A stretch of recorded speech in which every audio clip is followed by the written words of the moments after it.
मेरे प्यारे तीपरा लोग, आपने मुझे बहुत प्यार दिया, सम्मान दिया। और अगर मुझे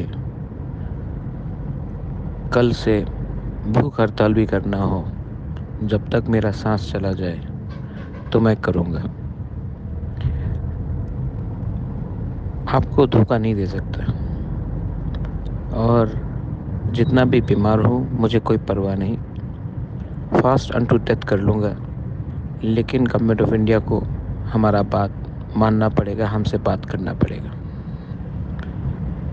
मैं वेट कर रहा हूँ, और अगर कल तक नहीं हुआ तो आपका बुबागरा फास्ट अनटू डेथ कर लेगा, लेकिन अपने तिपरासा को कुछ देगा। ये मैं आपको मैसेज देना चाहता हूँ। जिसको सुनना है सुन लो।